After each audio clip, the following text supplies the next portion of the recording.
Shalom. Bapak Ibu Saudara, hari ini kita akan bersama melanjutkan tema dari 7 dosa maut. Dan hari ini temanya agak lain. Karena buat saya tema kemalasan ini sangat berbeda dengan 6 dosa yang lain. Ya. Kalau Bapak Ibu Saudara masih ingat 6 dosa yang lain, masih ingat gak apa saja? Kesombongan, iri hati, kerakusan, keserakahan, apalagi? Lupa ya. Kalau dosa-dosa yang lain itu terkesan Bapak Ibu Saudara, kita dosanya itu kayak aktif gitu ya. Lalu ketika muncul misalnya last minggu lalu nafsu gitu ya, hawa nafsu seks begitu ya. Kita langsung bisa berasa tuh ya. Atau misalnya serakah, kita tuh bisa langsung merasa bahwa ini mendorong kita untuk mengejar atau ingin mendapatkan lebih banyak daripada yang seharusnya dengan berbagai macam cara dan seterusnya. Tapi dosa kemalasan ini beda. Dosa ini kesannya pasif. Ya. Dosa ini kita nikmati. Dan bahkan kita tidak tahu, kita tidak sadar bahwa kita sudah ada di dalamnya. Ya. Nah, karena itu Bapak Ibu Saudara menjadi suatu pemikiran kita juga kenapa kemalasan ini menjadi salah satu dari 7 dosa maut. Oke. Nah, saya harap Bapak Ibu Saudara sudah mendengar khotbah ini saudara tidak jadi malas. Ngomong sama sebelahnya dulu. Jangan malas ya. Ya, jangan malas. Oke? Sama-sama dengan saya kita baca beberapa ayat firman Tuhan. Amsal 18 ayat 9. 1, 2, 3. Orang yang bermalas-malas dalam pekerjaannya sudah menjadi saudara dari si perusak. 21 ayat 25. 1, 2, 3.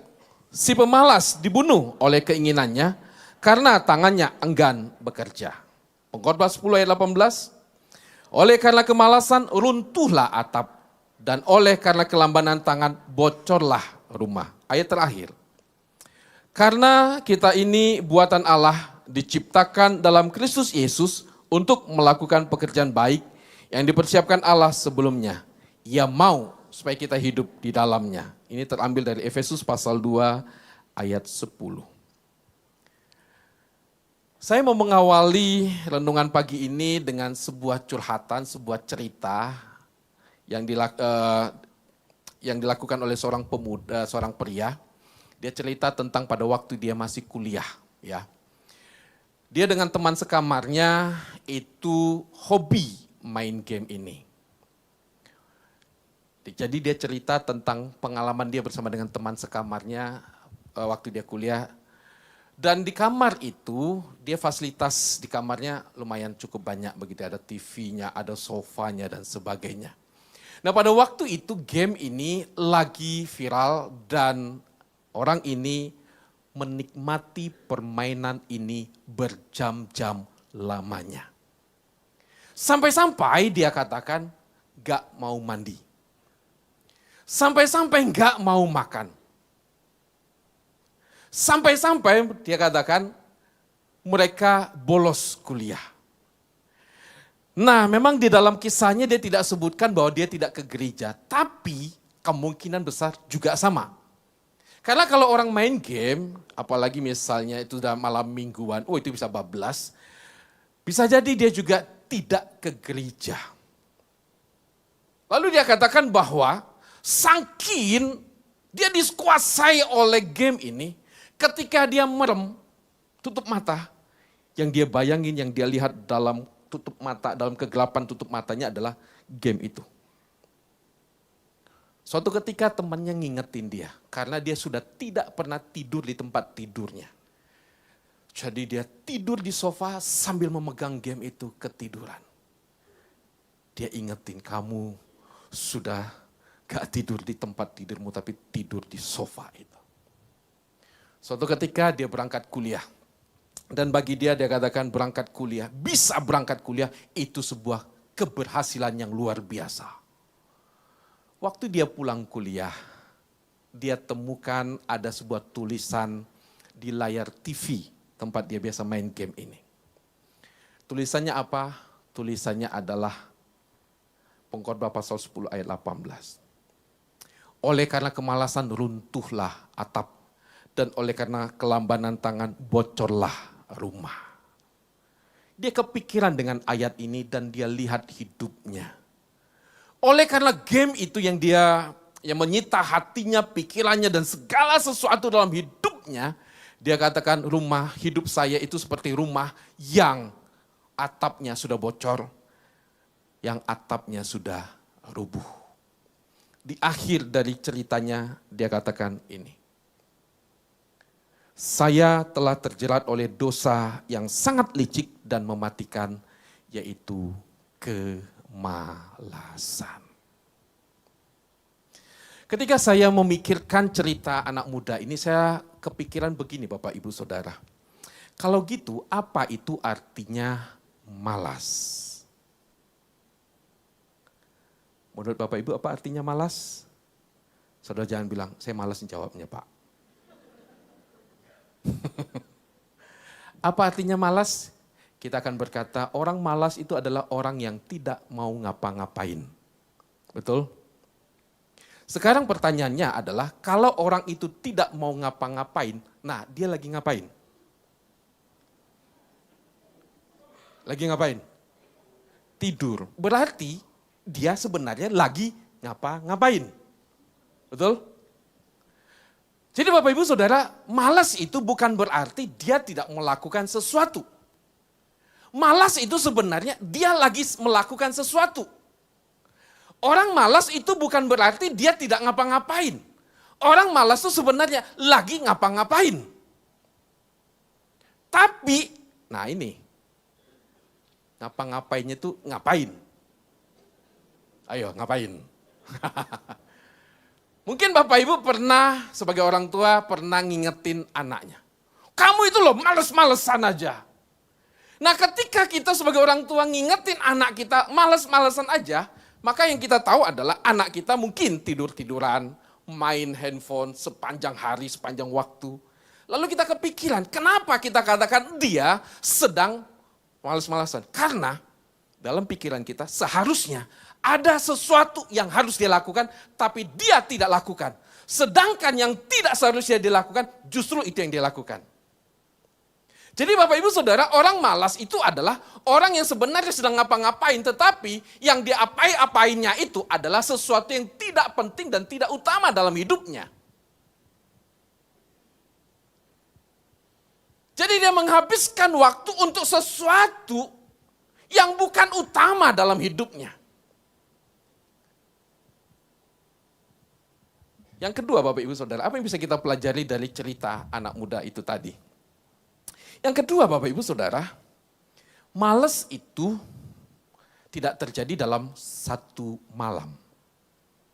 Tapi terjadi dalam jangka waktu yang panjang dan berulang. Karena itu efek dari kemalasan itu tidak langsung dirasakan. Tetapi nanti. Nah dalam pepatah bahasa Indonesia itu ada satu pepatah, rajin pangkal, rajin pangkal, pintar, pandai. Malas pangkal, bodoh. Ya toh? Malas itu, jadi tidak belajar satu kali, tidak membuat orang bodoh. Betul? Tapi karena dia tidak belajar terus menerus dan dia malas dan terus malas, dia jadi bodoh. Jadi Bapak Ibu Saudara, efek dari kemalasan tidak langsung dirasakan pada saat itu. Tapi efeknya nanti. Nah repotnya Bapak Ibu Saudara, efek yang nanti itu kita rasakan pada waktu kondisi kita sudah hancur, sudah berantakan, gak jelas bentuknya. Misalnya, seorang anak misalnya yang kayak tadi itu, anak pemuda tadi, karena dia males gitu ya, karena dia melakukan aktivitas yang tidak seharusnya dia lakukan, akhirnya dia sadari bahwa hidupnya jadi berantakan, kuliahnya berantakan, Tidak, memang dia tidak sebutkan bagaimana nasib kuliahnya, tapi dia sadari itu nanti. Kadang-kadang Bapak Ibu Saudara kita menunggu hasilnya baru kita tahu, oh ini terdampaknya. Ya, Bapak Ibu Saudara, dosa kemalasan adalah dosa yang perlu kita waspadai. Dia menawarkan satu kenikmatan sesaat, tapi itu sebenarnya adalah sebuah perangkap yang licik yang akan menghancurkan kita. Ayat-ayat yang tadi kita baca Bapak Ibu Saudara memperlihatkan kepada kita bagaimana kemalasan itu dengan kehancuran, dengan kerusakan itu akan dialami.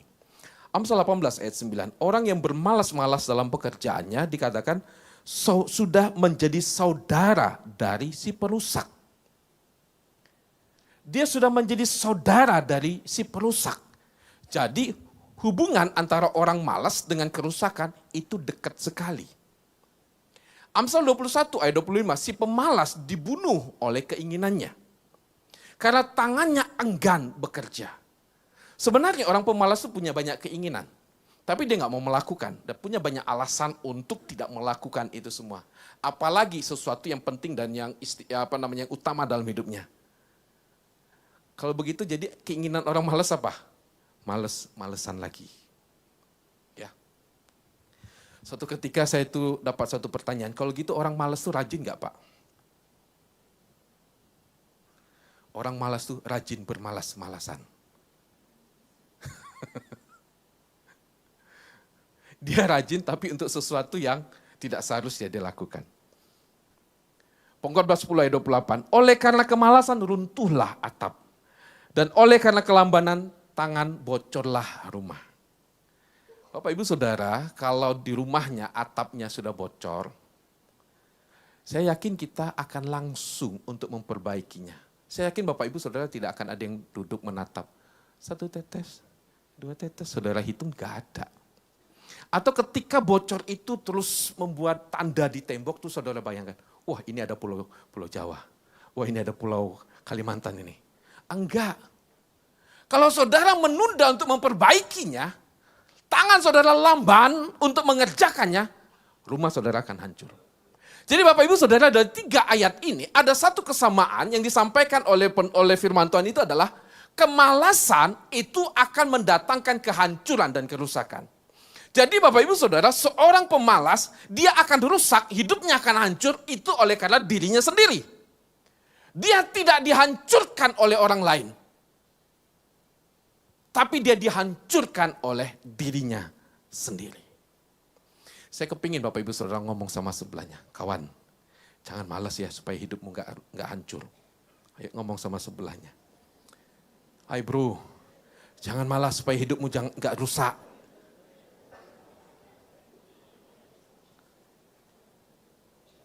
Bukan pihak dari luar Bapak Ibu Saudara, bukan faktor dari luar yang menghancurkan. Tapi dia digoda oleh dirinya sendiri. Dia ditipu oleh kenikmatan dirinya sendiri. Dan itulah yang kita alami. Bapak Ibu Saudara, dalam ayat yang tadi ini, Amsal 18 ayat 9, di sini penulis firman Tuhan dikatakan orang yang bermalas-malas dalam pekerjaannya. Nah pekerjaan ini bukan hanya dalam pekerjaan misalnya karir gitu ya, atau urusan di rumah, enggak.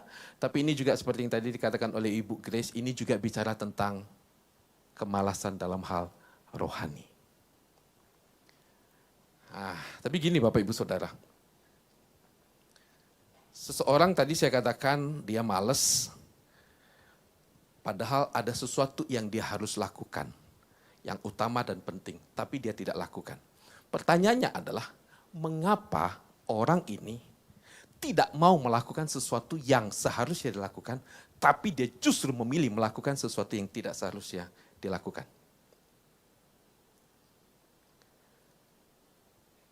Karena dia sudah tidak tertarik lagi dengan apa yang seharusnya dia lakukan. Kalau saudara tertarik dengan sesuatu atau seseorang, maka saudara pasti akan bersemangat, betul? Kalau saudara misalnya tertarik dengan satu hobi, Entah apa sajalah hobinya ya. Hobi mancing kek, hobi masak kek, hobi apalah gitu ya. Saya yakin saudara akan giat, aktif untuk melakukannya. Kalau saudara tertarik dengan seseorang, nah khususnya yang belum menikah gitu, yang lagi pacaran. Saudara tertarik dengan seseorang, saya yakin saudara akan bersemangat. Saudara pasti akan stalking. Saudara akan cari informasi tentang dia. Kenapa? Karena saudara tertarik. Mengapa seseorang malas? Karena dia sudah tidak tertarik lagi dengan apa yang seharusnya dia tertarik. Mengapa seseorang malas? Karena dia tidak tertarik lagi dengan satu hal yang istimewa, yang penting di dalam hidupnya yang harus dia kerjakan. Kemalasan rohani Bapak Ibu Saudara itu berarti orang itu tidak tertarik lagi, tidak peduli lagi dengan Tuhan. Atau cintanya sudah berkurang kepada Tuhan. Beberapa hari yang lalu ketika saya merenungkan bagian ini, saya teringat dengan satu hal yang menjadi pemikiran saya, itu adalah saya tulis di WA saya, status WA saya tulis gini.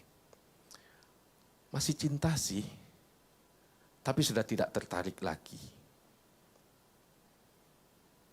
Saya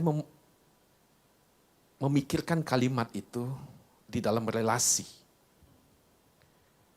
Nah, saya coba membayangkan Bapak Ibu Saudara kita dalam relasi suami istri. Mungkin seorang suami atau seorang istri berkata gini, "Ma, Pa, aku masih cinta sama mama sama papa. Tapi mohon maaf, papa sudah gak tertarik lagi sama mama." Ibu-ibu yang mendengar kalimat gitu dari suaminya, gimana rasanya?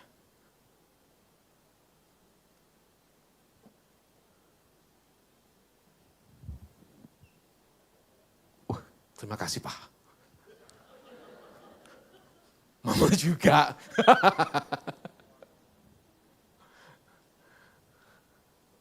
Saudara kalau sudah tidak tertarik lagi sama istri saudara, saudara perlu dipertanyakan. Jangan-jangan cintanya cuma sebatas formalitas.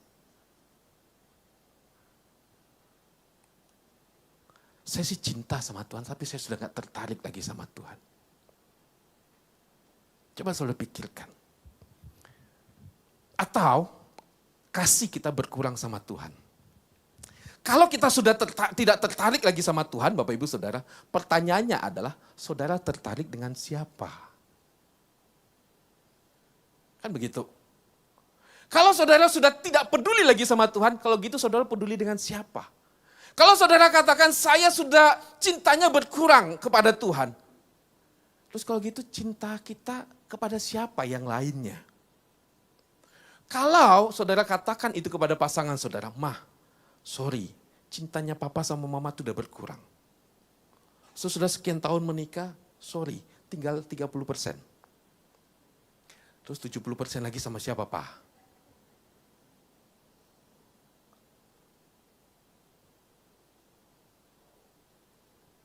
Bapak Ibu Saudara, kenapa seseorang itu tidak tertarik lagi sama Tuhan? Ini yang mau saya ajak untuk kita pikirkan. Karena implikasinya sangat besar. Ya. Nah, saya mau mengajak untuk kita melihat mengapa tidak tertarik sama Tuhan. Tapi sebelumnya saya mau ajak untuk Bapak Ibu Saudara untuk memikirkan tentang prioritas di dalam hidup kita. Nah, bagian ini sempat saya sampaikan di dalam retreat close 2 minggu yang lalu. Ya, tentang prioritas. Coba kita perhatikan. Di dalam tabel ini ada yang penting, tidak penting. Ya, dalam hidup kita kan juga gitu. Ada yang penting, ada yang tidak penting. Ada yang mendesak, ada yang tidak mendesak. Nah, jadi kalau digabung-gabung begitu Bapak Ibu Saudara, ada titik temunya adalah kuadran pertama, Q1, ada yang penting dan mendesak. Kalau ada yang penting dan mendesak, maka kita harus segera melakukan. Betul kan? Yang kedua, ada yang penting tapi tidak mendesak. Kalau penting tapi tidak mendesak, kita akan buat planning, perencanaan. Ada yang tidak penting tapi mendesak. Nah, kita bisa minta tolong orang untuk kerjakan, bantuin saya dong, kan gitu kan. Dan yang terakhir, tidak penting dan tidak mendesak. Saya mau coba ngajak Bapak Ibu memikirkan, untuk beli mobil baru itu masuk Q berapa?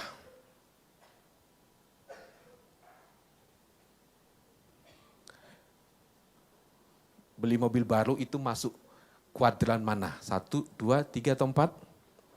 2, oke. Beli rumah?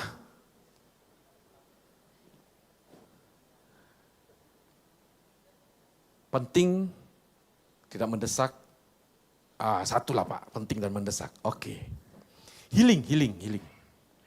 Healing itu Q berapa? 1. Pak Hendra ini jemaatnya banyak stres kayaknya Pak. Butuh healing semua. Penting dan mendesak.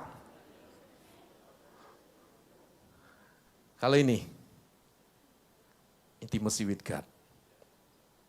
Keintiman dengan Tuhan itu masuk Q berapa? Ayo. Hah? Q berapa? Sepakat? 1? Cius? Betulan? Oke, saya mau tanya. Realita hidup kita Q1 atau Q berapa? Q4? Pak, lebih parah Pak.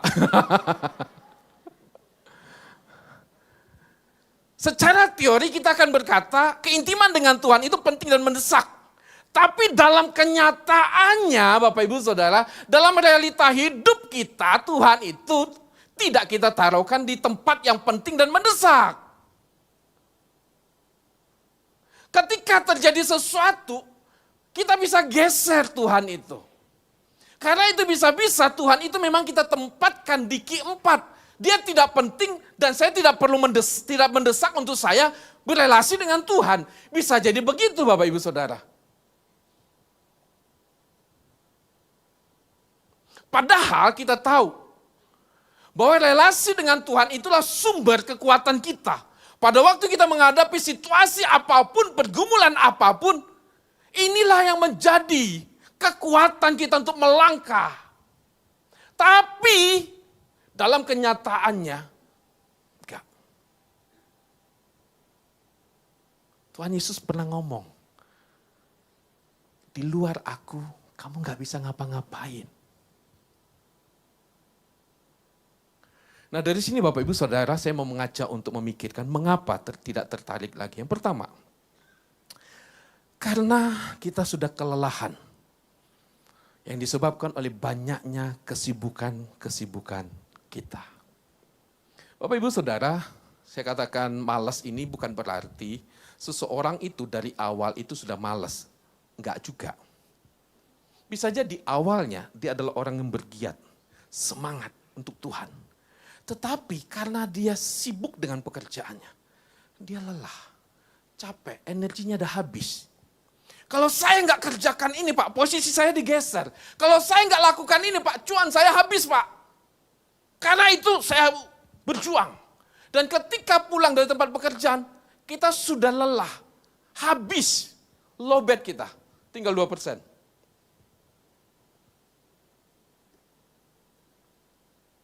Ketika bicara tentang Tuhan, enggak. Tuhan tidak lagi tempat kita mengadu, Tuhan tidak lagi tempat kita beristirahat di dalam Tuhan. Yang kedua, mengapa kita tidak tertarik lagi sama Tuhan? Karena pergumulan hidup itu membuat kita kecewa sama Tuhan. Apatis kita sama Tuhan. Awalnya enggak. Tapi karena dia merasa pergumulan demi pergumulan terus bertubi-tubi datang dalam hidupku.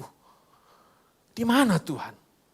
Katanya Tuhan itu baik, katanya Tuhan itu sayang sama aku. Di mana Tuhan? Masih ke gereja? Masih. Tapi dia sudah tidak ada keyakinan bahwa Tuhan pasti akan tolong dia. Sudah apatis. Yang ketiga, mengapa orang tidak tertarik lagi sama Tuhan? Karena dosa. Dosa membuat kita tidak tertarik sama Tuhan.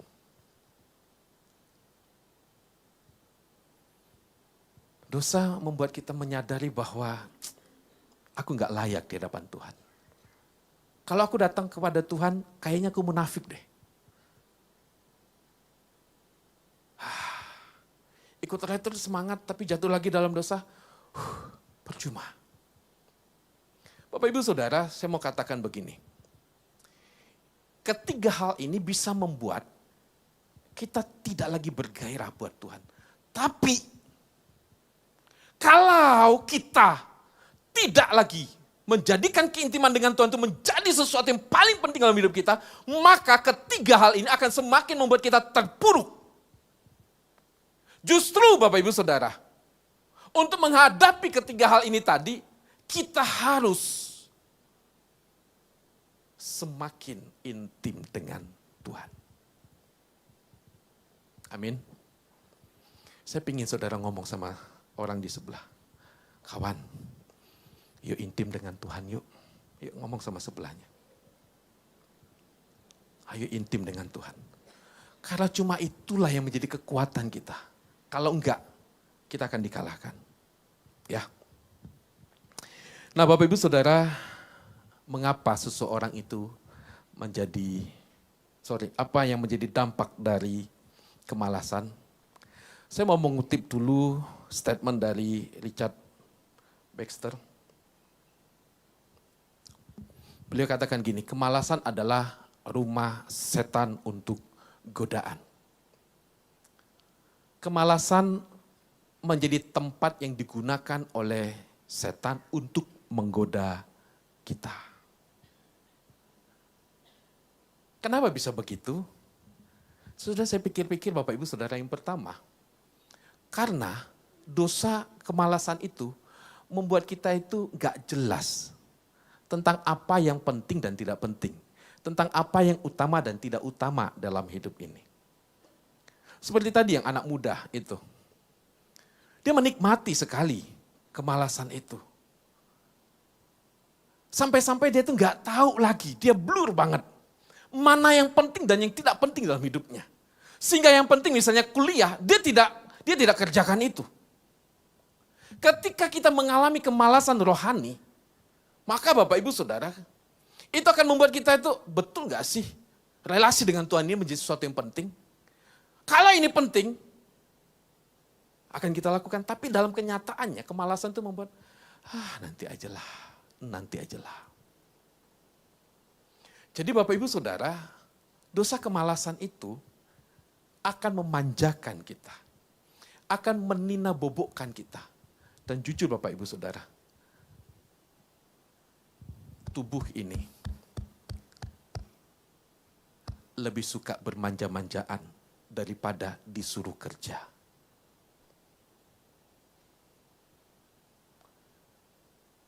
Tubuh kita ini lebih suka sesuatu yang nikmat-nikmat.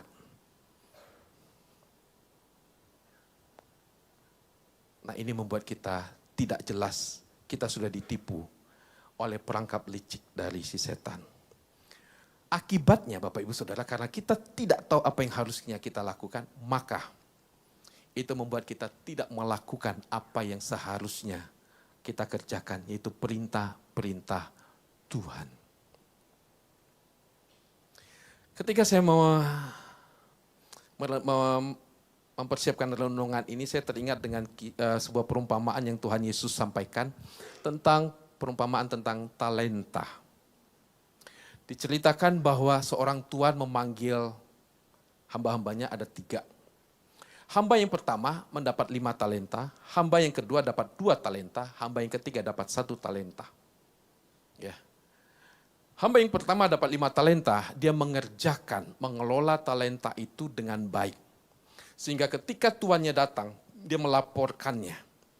5 talenta, dia bawa kepada sang tuan menjadi 10 talenta.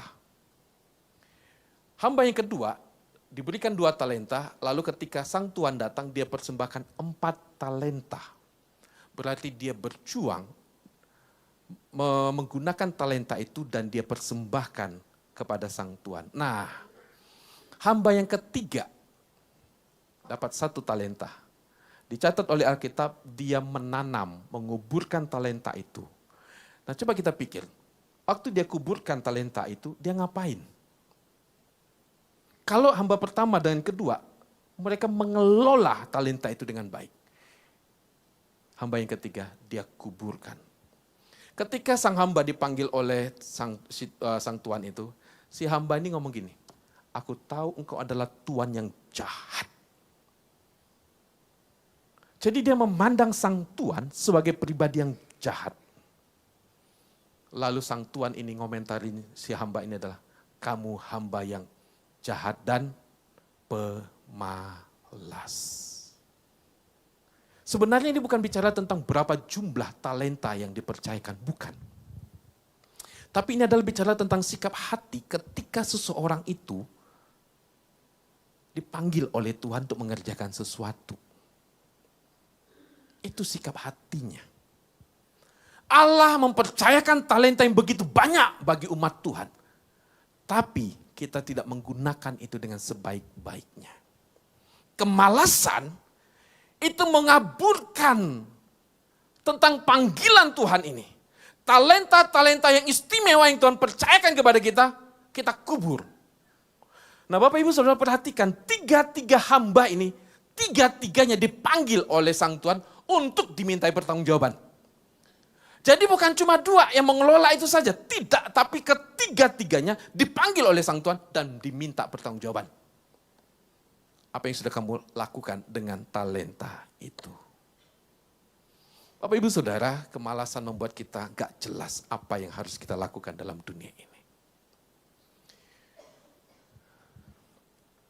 Kalau begitu Bapak Ibu Saudara, malas itu bukan cuma mager.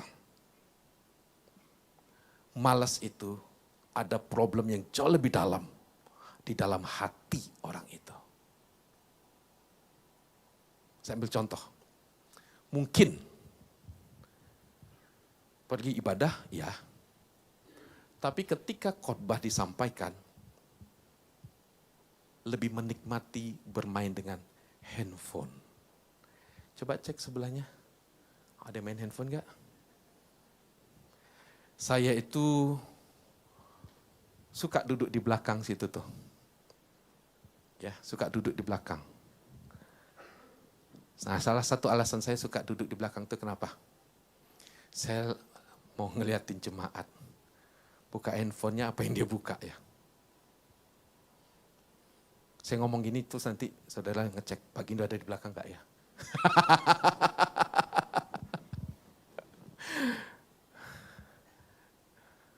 Dan tahu Bapak Ibu Saudara, ada yang memang sengaja ngeliatin IG.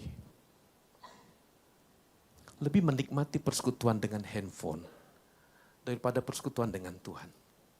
Handphone itu benda mati. Dan saudara lebih menikmati, ada orang-orang yang lebih menikmati persekutuan dengan handphone. Padahal hidup kita gak bergantung di handphone. Allah itu pribadi yang hidup, tapi kita gak intim dengan dia yang hidup. Padahal hidup kita bersumber dari dia. Tapi kita tidak mau menikmati persekutuan dengan Tuhan. Saya teringat dengan dengan peristiwa ketika waktu itu saya kuliah di Semarang. Saya hadir di sebuah gereja, hadir ibadah di sebuah gereja. Waktu pujian, wah gitu ya pujian. Oh itu masih ramai. Tapi pas khotbah, jadi habis hamba Tuhan yang khotbah itu doa pembukaan mau khotbah itu, amin. Sebagian kursi di belakang itu hilang penghuninya. Saya pikir apa ada pengangkatan ya? Ternyata mereka ada di mana? Di warung. Ada yang makan, ada yang ngerokok. Tapi hebatnya ketika khotbah selesai tahu semua. Sesudah khotbah selesai masuk lagi semua.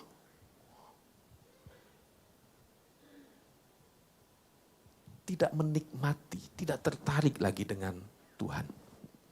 Ini yang menjadi pergumulan kita Bapak Ibu Saudara. Sekali lagi, ini bukan sekedar mager. Tapi ini bicara tentang hati kita tertarik kepada siapa. Nah bagaimana kita mengatasinya? Kita baca Bapak Ibu Saudara Efesus pasal 2 ayat 10. Kita baca sama-sama. 1, 2, 3.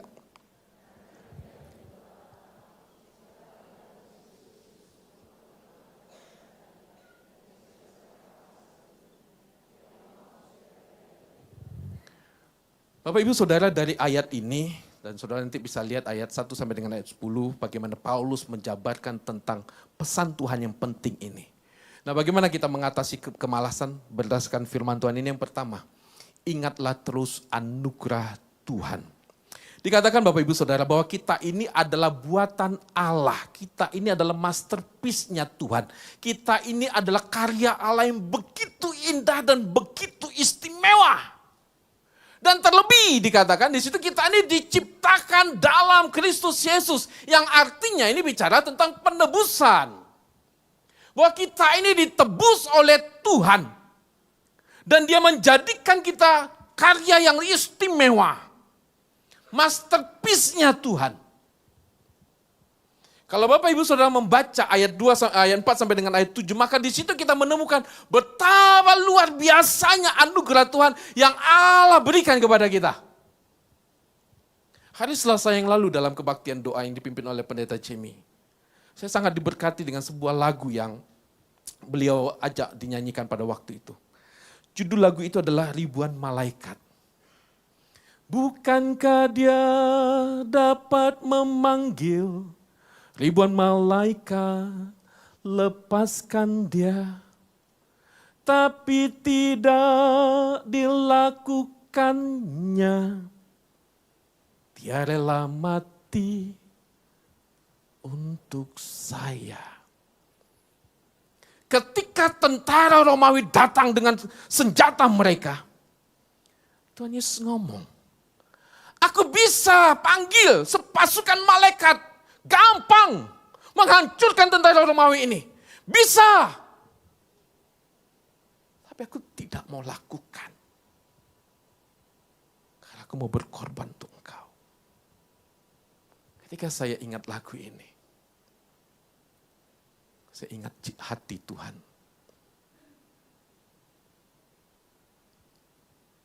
Hatinya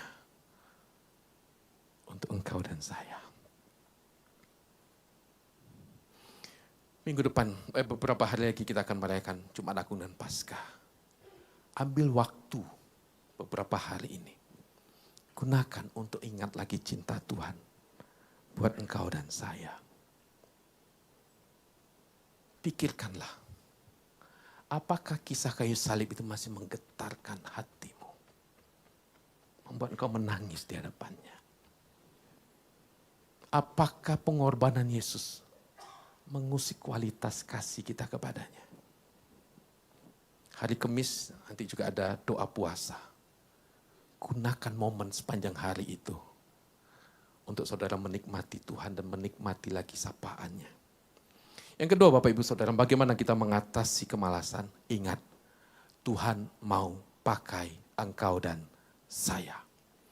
Dikatakan di sini bahwa kita ini diciptakan dalam Kristus Yesus untuk, berarti ada tujuannya. Tujuannya apa? Untuk melakukan pekerjaan baik yang sudah Allah persiapkan sebelumnya. Nah, kalau kita melihat Bapak Ibu Saudara, ayat 1 sampai dengan ayat 3 dalam Efesus pasal 2, di situ Paulus itu menjabarkan tentang bagaimana manusia itu hidup dalam dosa dan betapa kita ini manusia yang berdosa ini sangat aktif dan sangat kreatif untuk melakukan dosa. Hati kita, pikiran kita, segala sesuatu kita lakukan untuk perbuatan dosa. Nah, ayat 10 itu kontras dari ayat 1 sampai dengan 3. Kalau ayat 1 sampai dengan 3 kita aktif, kita kreatif untuk melawan Tuhan. Tapi ayat 10 itu adalah kita aktif dan kita kreatif untuk melakukan pekerjaan Tuhan. Kalau dulu kita punya duit, kita punya jabatan, tapi kita gunakan semuanya itu untuk dosa. Tuhan memberikan kita uang, tapi uang itu kita gunakan untuk dosa. Kita punya waktu, tapi waktu itu kita gunakan untuk dosa. Sekarang enggak. Kita punya uang, iya. Kita punya waktu, iya. Kita punya kekuasaan, iya. Tapi kita gunakan semuanya itu untuk pekerjaan Tuhan. Itu yang Tuhan mau. Sadarilah Bapak Ibu Saudara, Tuhan mau pakai engkau dan saya. Orang-orang yang diselamatkan oleh Tuhan, dipanggil oleh Tuhan untuk mengerjakan pekerjaan baik. Yang ketiga Bapak Ibu Saudara, kita perlu komunitas umat Tuhan. Untuk melakukan pekerjaan baik yang Allah persiapkan ini, tidak kita kerjakan sendirian. Tuhan selamatkan kita pribadi, ya. Tetapi Tuhan kumpulkan kita menjadi satu gereja, menjadi satu komunitas umat Tuhan. Ingat tadi 3 penyebab kita jadi malas. Kita perlu teman rohani untuk kita bisa menghadapi semuanya itu. Ikut retreat baik, KKR baik, tetapi seringkali itu cuma sebentar. Pertemanan rohani itu menjadi tempat di mana kita akan bisa terus menjaga hati kita. Api sendirian akan cepat padam. Komunitas umat Tuhan yang cinta Tuhan, yang bergairah untuk Tuhan, itu akan bisa menjaga hati kita satu dengan yang lain. Saya mengundang para singer untuk bisa maju ke depan dan juga pemain musik. Bapak Ibu Saudara, kemalasan jangan pernah dianggap remeh. Kemalasan akan memanjakan kita dan menjebak kita. Bapak Ibu Saudara, ingat, anugerah Tuhan besar buat kita. Jangan sia-siakan anugerah itu. Hidup buat Tuhan. Mungkin saudara berpikir, Pak, kalau gitu kita nggak boleh healing tuh, Pak. Boleh. Jadi nanti kalau saudara mau healing, ajak saya juga boleh. Tapi jangan healing terus. Healing, ntar saudara hilang. Gak ke gereja. Gak ada Tuhan-Tuhanan. Mari kita tundukkan kepala. Deeper in love. Saya rindu Bapak Ibu Saudara. Mari kita ingat lagi cinta Tuhan. Biar singer menaikkan pujian lebih dalam lagi. Saya rindu Bapak Ibu Saudara, kita boleh melihat lagi hati kita di hadapan Tuhan. Saya rindu untuk kita boleh mengingat lagi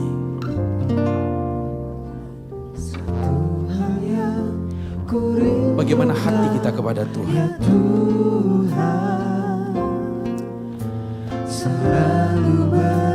Silakan saudara berdoa pribadi di hadapan Tuhan. Memohon lagi anugerah Tuhan untuk kembali lagi membakar hatimu dengan cintanya Tuhan. Ku menanti di hadirat-Mu.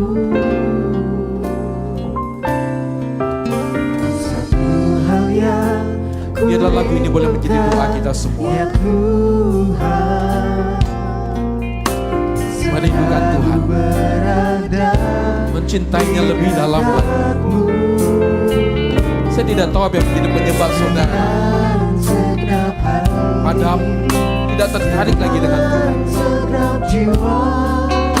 Tapi berdoalah untuk hatimu.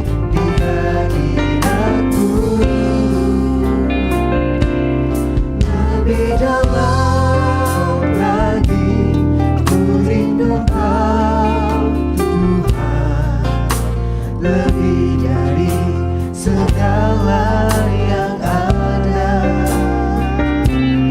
Lebih dalam lagi ku cinta Kau Yesus, ku mengasihi.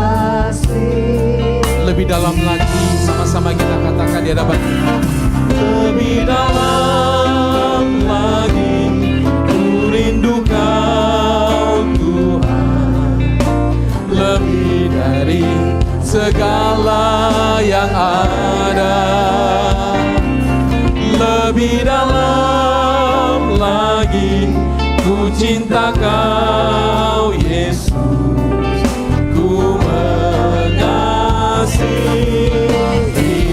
Sekali lagi kita katakan, lebih dalam lagi ku rindu Kau Tuhan, lebih dari segala yang ada.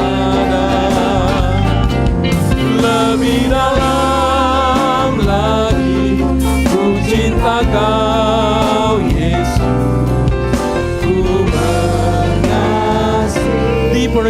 deeper in love in you, Lord. Deeper in love with you, deeper in love with you. I love you more than anything in love. Deeper in love, deeper in love with you, deeper in love with you. Oh, how I love you. Lebih dalam lagi, lebih dalam lagi, ku rindu Kau Tuhan, lebih dari segala yang ada, lebih dalam lagi, ku cinta Kau Yesus.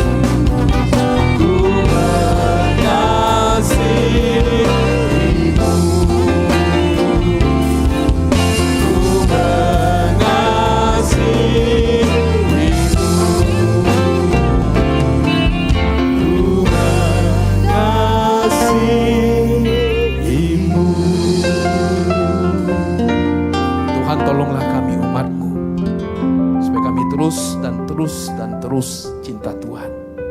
Dan lebih dalam lagi, mengenal Tuhan, mengalami Tuhan dan mencintai Tuhan.